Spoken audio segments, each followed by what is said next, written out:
My dear students, and welcome back to the English online class. I hope you all have gone through the previous video uploaded related to this chapter, and also I hope that you had been satisfied with the type of explanation I had used for the two paragraphs of this chapter that I have covered in the previous video. In this lesson, I said to you that a very beautiful message is imparted, that is about the most beautiful feeling emotion in this world, that is love, which is having no boundaries. It can be between any two creation of God. Now, coming to the chapter, the portrait of a lady, before I continue or proceed with the chapter, let's have a quick recall of what we have done in the previous class.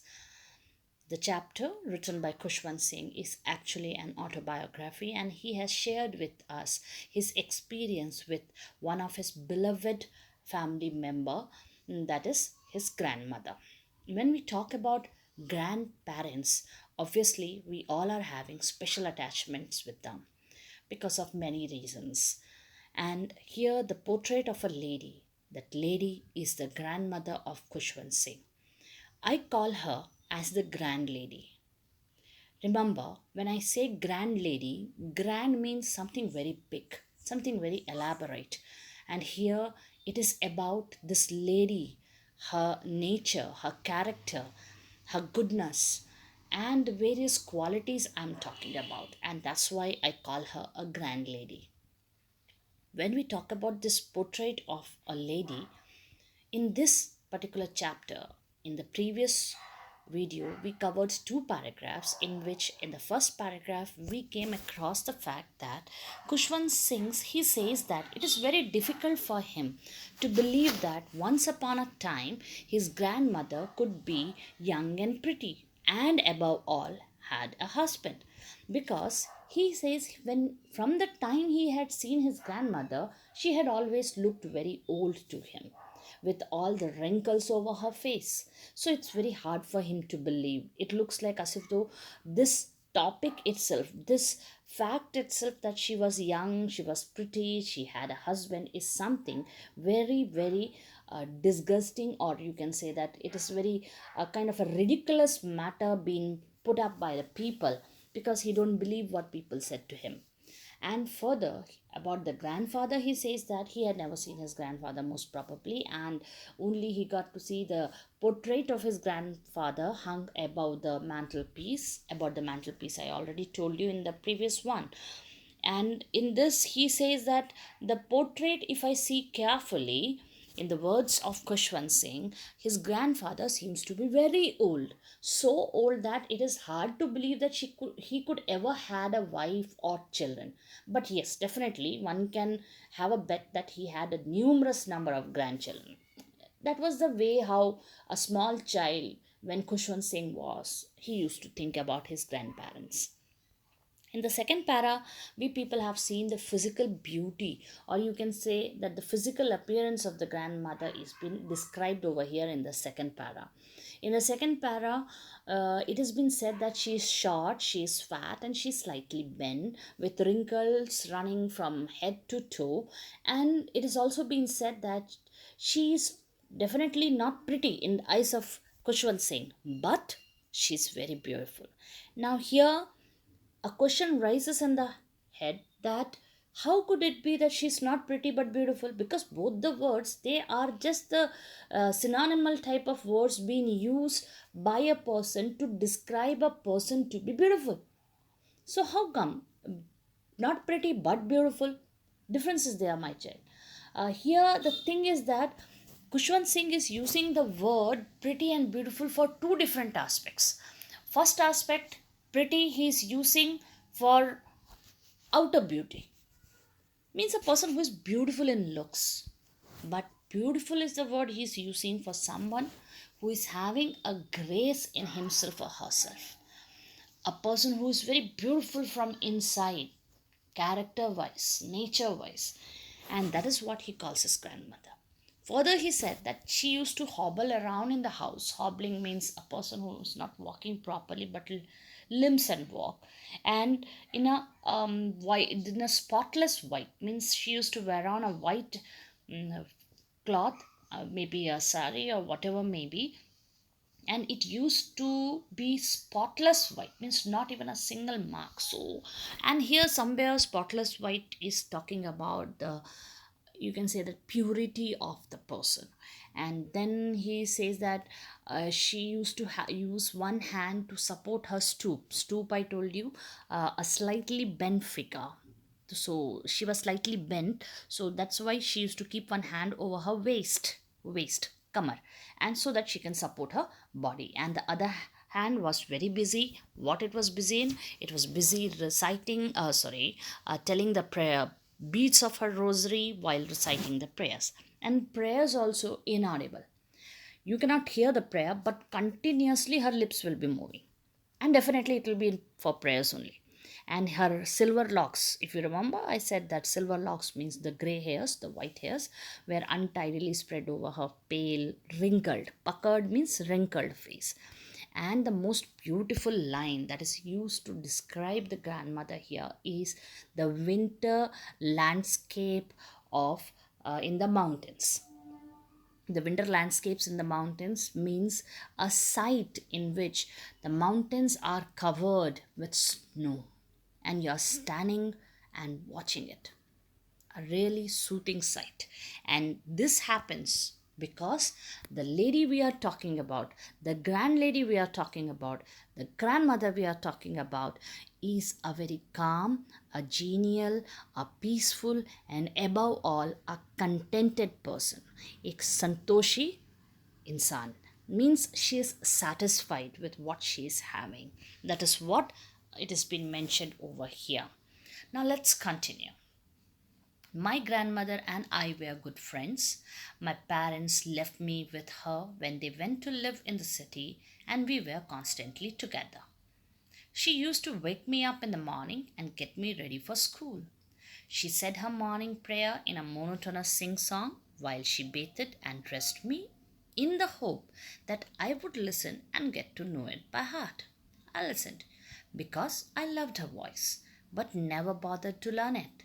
Then she would fetch my wooden slate, which she had already washed and plastered with yellow chalk, a tiny earthen ink pot, and a red pen, tie them all in a bundle, and hand it to me.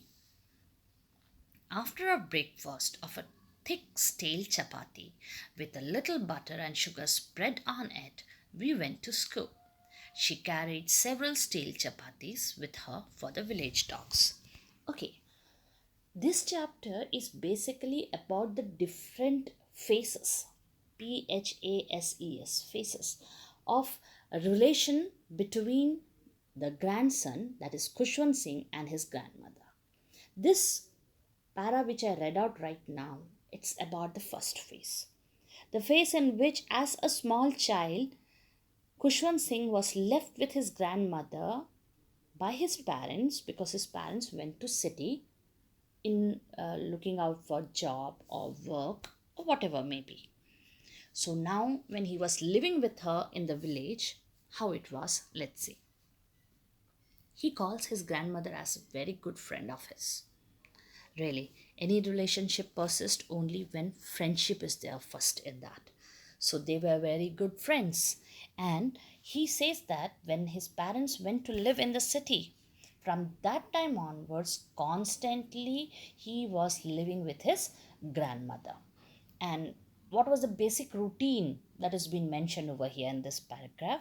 It is said that every day morning she used to wake him up and get him ready for school.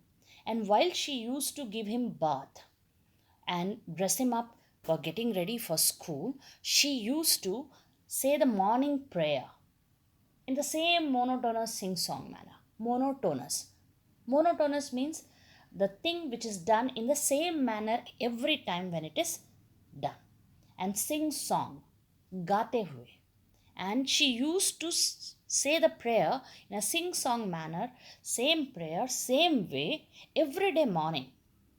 With what hope, thinking that when my grandson, he will listen to my prayer, the prayer that I'm singing out, he will by heart it. But Khushwant Singh, what he says, definitely I used to listen. But you know why? Because she had a lovely voice and I loved listening to her. But he never bothered to learn it. Then she would fetch the wooden slate.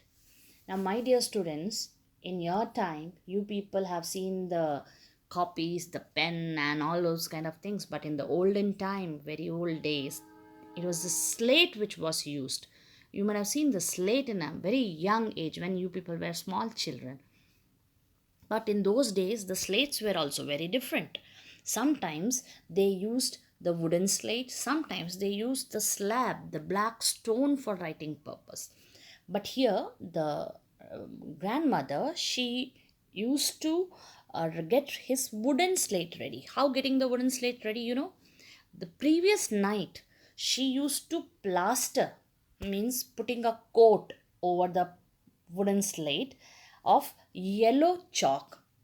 It's yellow chalk, somewhat like pili mitti.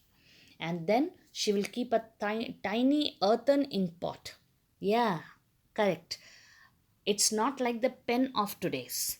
There, they used to have a ink pot and a pen, and they used to dip the pen in that, and then they used to write down on whatever they wanted to write it on.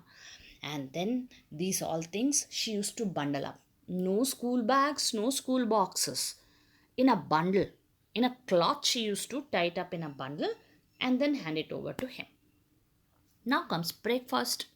Before going, she used to feed him breakfast. Now, in breakfast, what used to be there? It used to be thick, stale chapati. It is called stale maybe because of the previous night chapati.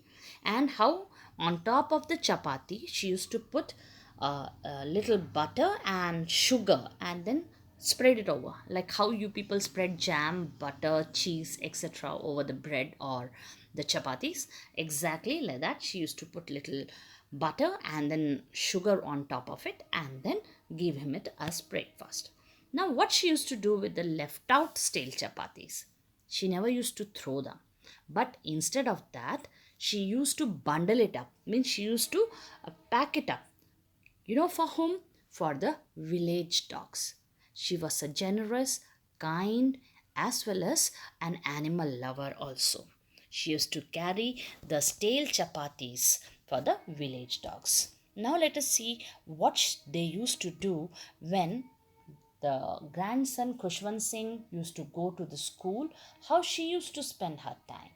So, my grandmother always went to school with me because the school was attached to the temple. The priest taught us the alphabet and the morning prayer. While the children sat in rows on either side of the veranda singing the alphabet or the prayer in a chorus, my grandmother sat inside reading the scriptures. When we had both finished, we would walk back together. This time, the village dogs would meet us at the temple door.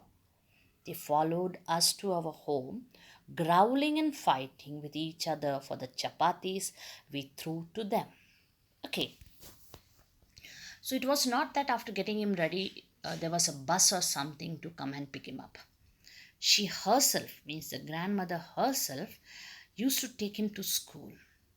And she used to go along with him. You know the reason why? Because next to the temple, means adjacent to the temple, was the school. And she used to spend her time in the temple while he used to sit down and study in the school. So, two works done. And the priest used to teach. There were no teachers and all at that time. And it was the priest, means the pandit or purohit or the babaji or whoever it may be, they used to teach in those days. And he used to teach them alphabets and morning prayers, means prayers and alphabets. And in the school, children, they used to sit down in row, no bench and desk. So they used to sit down in row and they used to sing the alphabet, means they used to repeat the letters and the prayers. Meanwhile, our grandmother, she used to sit down in the temple and she used to read the scriptures, the holy book. And then when both finished, means our Kushwan Singh's school gets over and the grandmother's reading of scriptures get over, prayers get over, they both walk back home together. Now, this time when they are walking back home together, they are having some guests on the way. You know who are they? They are the village dogs. And these village dogs, it's a daily routine that they always meet them outside the temple and then they will follow them till their house, growling and fighting. Now, why they are growling and fighting? You yourself also know that when you feed or when you give the dogs, if two dogs are there and you give one chapati to them, you know how it is. They will be growling and they will be fighting for that one chapati. Here also, she used to feed them the stale chapatis and the dogs used to follow them till the home, growling and fighting over the stale chapatis. Now, further, when my parents were comfortably settled in the city, they sent for us. That was a turning point in our friendship. Although we shared the same room, my grandmother no longer came to school with me. I used to go to an English school in a motor bus. There were no dogs in the streets, and she took to feeding sparrows in the courtyard of our city house. Okay, you can see that particular phrase given over there, which has been highlighted by darkening it up, a turning point. This paragraph is telling us about how slight changes started coming in their relation when it began.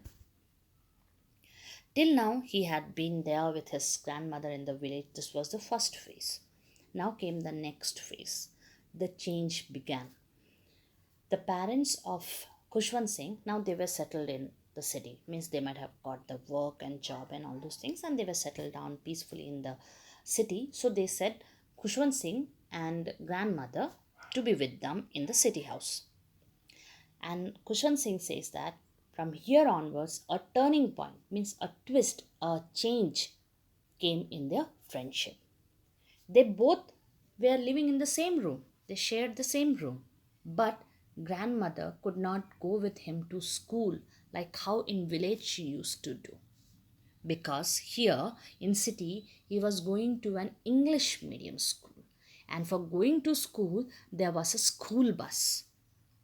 So now she cannot go to leave him in the school, and they were living in a city, not a village. And because of that reason, there were no street dogs, no stray animals like dogs.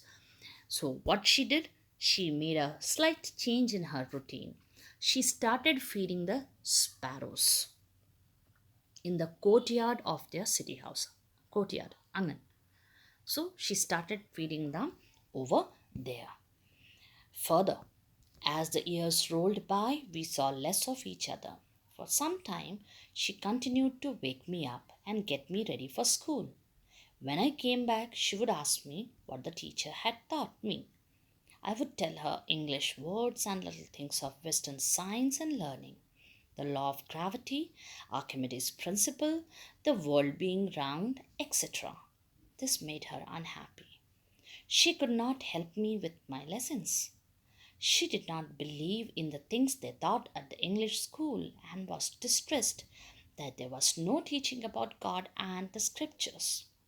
One day I announced that we were being given music lessons. She was very disturbed.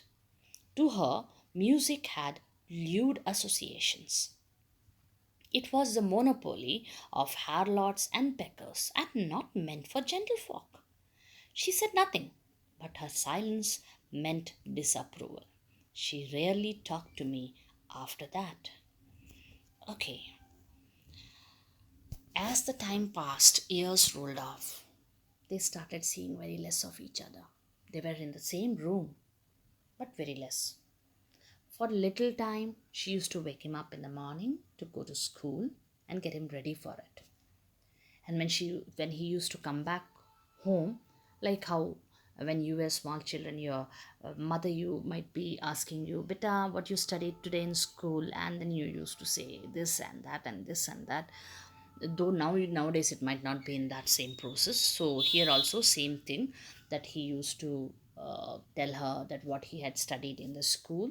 So he used to tell her some English words, then about this, about subject like science, about topics like law of gravity, Archimedes principle, and all those kind of things. And she was very unhappy because she now could not help him in his lessons. And moreover, it was hard for her to believe in that age the studies which were given in those, which were taught in those English schools. And above all, she was very, very unhappy and very distressed, very sad, very angry, you can say, very upset, because there was no teaching about God and scriptures in those schools.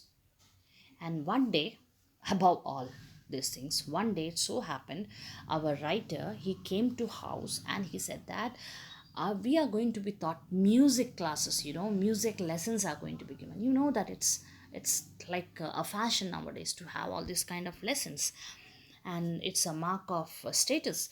So when he said this, grandmother was even more upset. You know why? Old lady. According to her, music had lewd associations.